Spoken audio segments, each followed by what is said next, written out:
And so, Bishop Pilla, if you'd like to come up here, Ron Myers will hand you the Father Ken Myers Service Award in appreciation for all you've done for COAR and for our diocese. Thank you.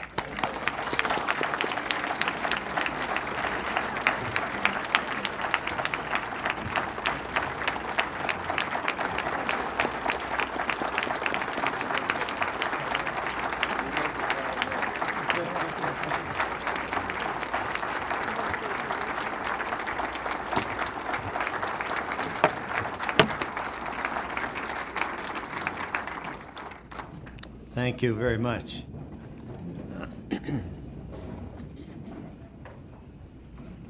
Whenever I come to this kind of event and people tell you that I have done a lot for them, the thing that goes through my mind is two things. First of all, with El Salvador, I think I can speak for all, and Jose, I wish you'd bring this message back to El Salvador. We may have done things for you, but I want to tell you that we have been blessed by our association with El Salvador. We have received more than we have ever given. This diocese has become even greater than it was before El Salvador, because of what we've been privileged to do for the people of El Salvador. And please thank them for the privilege and opportunity to be of assistance to them.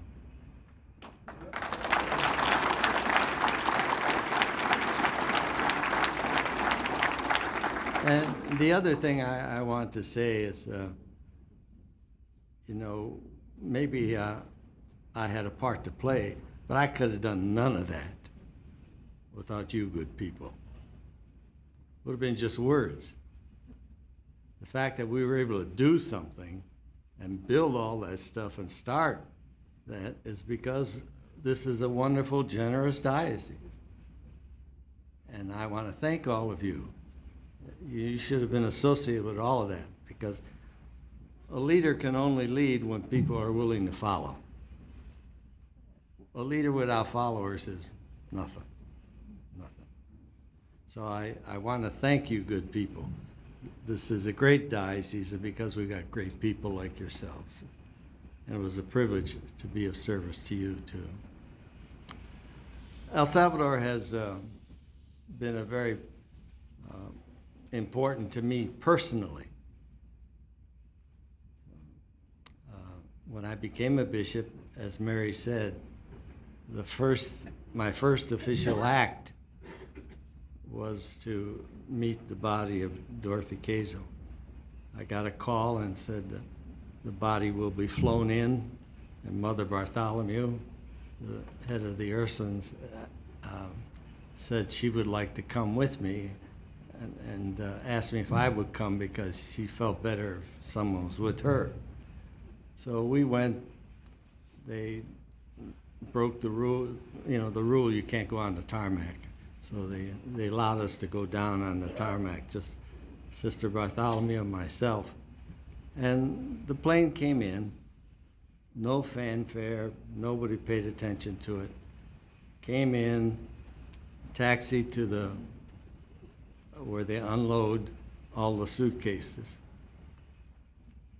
And the door opened up where the suitcases were, and after they had rolled out the suitcases, then I saw a black box covered in a black cloth, and it came down the conveyor belt.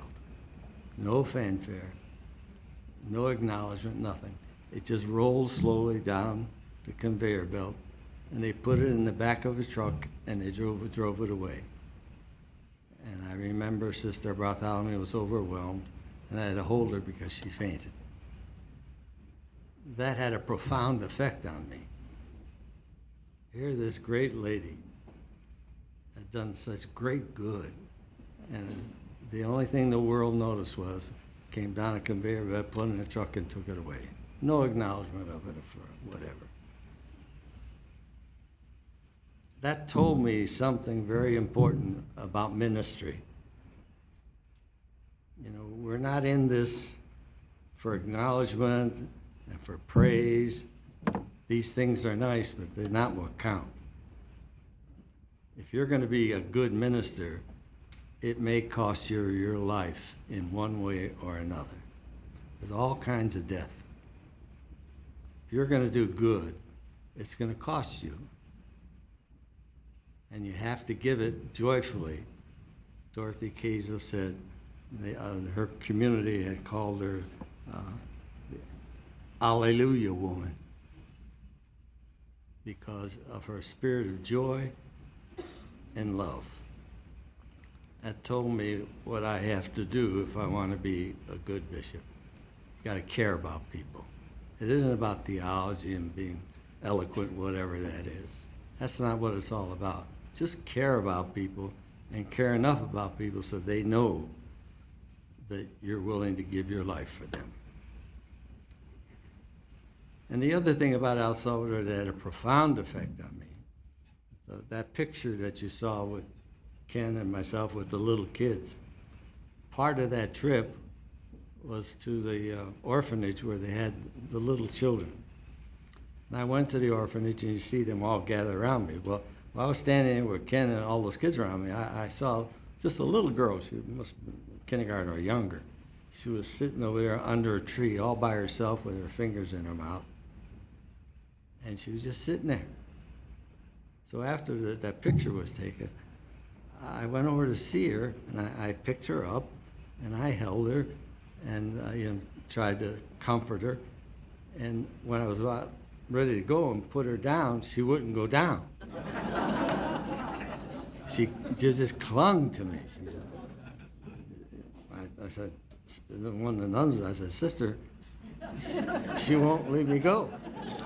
But the point I want to make to you is, she said something to me that was very important. Sister said to me, "Bishop, you don't understand. That little girl's, both of her parents were killed,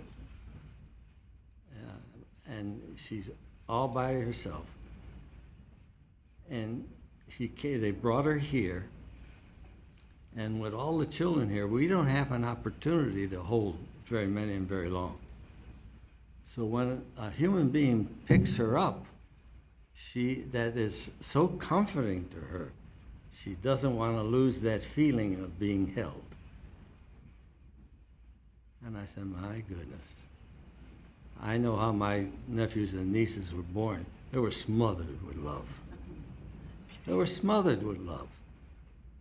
And here, those kids don't even know what it feels like, and when they do know how to feel, they just cling to it. They just cling to it. Now, you mothers know what I'm talking about. They didn't have that. They didn't have their mother to run to when they fell off the bike. They didn't have their mother to run when they scratched their knee. They didn't have any of that. And that's why what we are doing, those are the things. Think about that.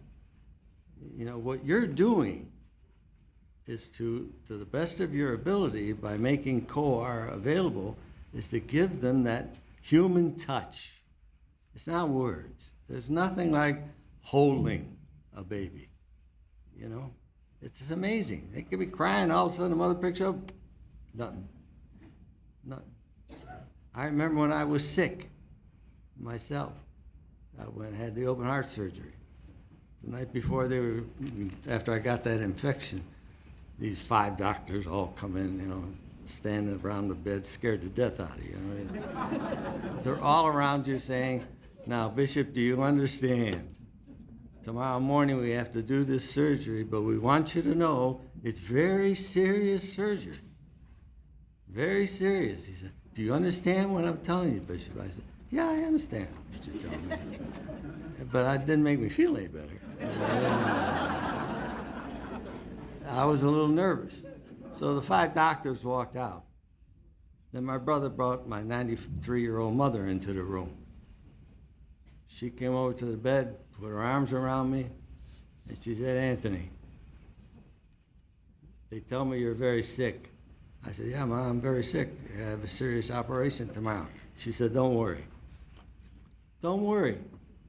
I had a long talk with your father last night. He died a long time ago. She said, I had a long talk with your father last night. And he said, Lee, don't worry. Anthony's going to be all right. So don't worry. And you know, I felt all right. I slept like a baby that night. I was at peace. I was at peace. Only a mother can do that. For a baby or for someone who's older.